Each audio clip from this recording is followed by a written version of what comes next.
欢迎大家来到东方译文频道。影片制作艰辛，请大家抬手点赞订阅，支持我们做更好的节目。在这个车水马龙的社会里，车已经成为了人们出行的必备工具。不论是上班还是旅游，不论是白天还是黑夜，车都能带给人们方便和快捷。但是，你可知道坐车的并不只有人类，鬼也会乘坐车辆，也会随着时代的变化而变得更加灵活和聪明。开夜车的司机们经常会遇到一些诡异和恐怖的事情，他们的故事也常常在网上流传，让人听了毛骨悚然。我的叔叔就是一名夜车司机，他开了10几年的车，见过各种各样的人和事。我一直很好奇他有没有遇到过什么鬼怪之类的东西，所以有一次我就缠住他，让他给我讲讲他的经历。他本来不想说，但是看我一副热切的样子，就勉强答应了。他说他遇到过很多奇怪的事情，但是有几件印象最深刻。有一次，他在晚上10点多的时候路过一个医院，就在医院门口，他看到一个穿着白色病号服的女人站在路边招手。她头发散乱，脸色苍白，眼神呆滞。叔叔觉得她可能是个病人，想要逃出医院。他本来想绕过去不理她，但是看到前面几辆车都没有停下来接她，心里就有点可怜这个女人。他想着也许她只是想回家看看亲人，或者去别的地方治病，于是就把车停下等她上车。那个女人没有说话，就直接上了车。叔叔问她要去哪里，她低着头说了3个字：锦绣园。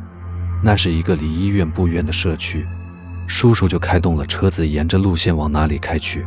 一路上，叔叔想跟她聊聊天，打发一下时间。他问她为什么要出医院，她说：我要走了，我要回家拿东西。叔叔问她要出远门吗，她就不再回答了。叔叔觉得她可能不愿意多说自己的事情，也就没再问。开了片刻，车子来到了一个红绿灯路口，旁边停了一辆计程车，司机是叔叔认识的一个朋友。那个朋友看到叔叔后就笑着说：你这么晚还在跑啊？你怎么把牌子亮起来啊？叔叔刚想说话，绿灯就亮了，他只好对那个朋友摆摆手就开走了，心里纳闷，这家伙眼神有问题吗？后面坐住一个大活人都看不见吗？难怪单身这么久。很快车子就到了锦绣园社区。那个女人下车的时候，从口袋里掏出一张100元钞票给了叔叔。叔叔找了她50元钱，并且跟她说：祝你旅途愉快。那个女人接过钱后就转身走进社区大门。叔叔正准备启动车子离开时，突然发现那张钱竟然是一张冥币，冥币上写着阴间银行4个大字。叔叔回想起刚才那个女人的样子和话语，突然觉得自己可能拉到鬼了。他赶紧把冥币扔出窗外，并且祈祷自己不要遭到什么厄运。回去的路上，他碰到了刚才那个红绿灯路口遇到的朋友。那个朋友看到他后就说：你可真够敬业，你知道今天是什么日子吗？今天是7月15，鬼门关大开啊，你当心别拉到什么鬼啊。叔叔回答道：我刚才真的拉到鬼了，你没看见我后面坐着一个穿白衣服的女人吗？那个朋友说：别胡说八道，我刚才清清楚楚地看见你后面空空如也，这我还能看错吗？第二天一条新闻把叔叔吓个半死，说是医院太平间里前几天死的一具女尸，家人给她穿衣服的时候发现其手里攥着一张50的纸币。我叔叔冷汗刷的就下来了，看着新闻里的医院名字，终于承认那晚拉的确实是鬼了。从那以后，每到7月15都会窝在家里，哪都不去了。还有一次，我叔叔驾车在高速公路上行驶，突然发现前方有一个人影，这个人影非常高大，大约有190厘米，全身穿着白衣服，站在超车道和普通车道的分界线上。我叔叔的车开在超车道上，而那个穿白衣服的人影就在他的左侧。叔叔赶紧往左靠，因为如果他突然跳到车道上，我们肯定会相撞。但那个人影没有动，就一直站在那里。当距离他只有5米左右时，他突然往我叔叔的方向靠了过来。我叔叔当时的车速是80英里每小时，这个5米的距离只是0.0几秒的事情，即便再怎么反应也来不及了。但突然间，所有的时间都变慢了，那个人影就慢慢的靠近车。我叔叔说他感觉车好像没有踩油门，自己在缓慢的行驶。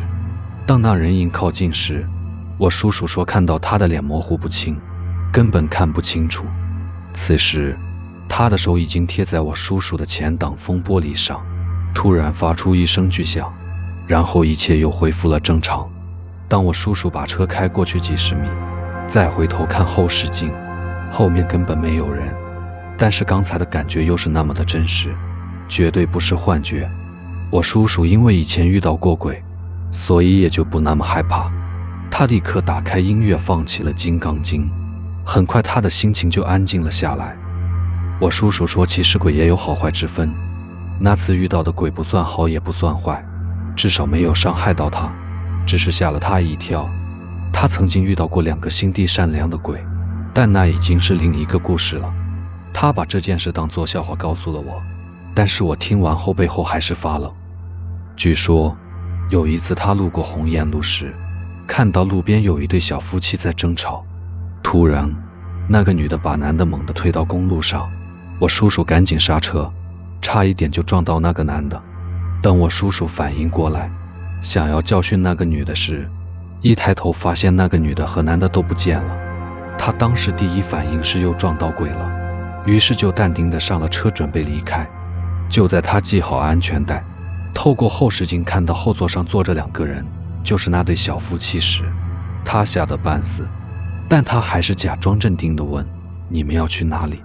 那个女的开口说：师傅，刚才吓到你了，我们要去丽都路，你能帮个忙吗？虽然我们支付不了你邮费，但是我可以祝福你从此以后夜里开车不会再遇到鬼了。我叔叔听到这里吓得浑身冒汗，声音都颤抖了。你们客气了，今晚我就帮你们一次，但是以后不要再吓人了。于是我叔叔胆战心惊地将他们送到了目的地。下车时，那个男的冲住我叔叔笑了笑说：记得以后不要走那条路了，那边容易出事。说完就消失了。我叔叔坐在车里摸了摸额头的汗，松了一口气。果然，从那以后，我叔叔再也没有遇到过这类灵异事件。那2个鬼说的确实是时候，那条路确实是事故多发的路段，1个月内发生了至少5起事故。我叔叔说，作为一名司机，他经常会面对各种各样的风险，甚至可能一不小心就踏进鬼门关。他干了10年，40岁时就不再干了。用他的话说，他还想多活几年。本集已经播放完毕，非常感谢大家收听，也感谢大家点赞、订阅和支持。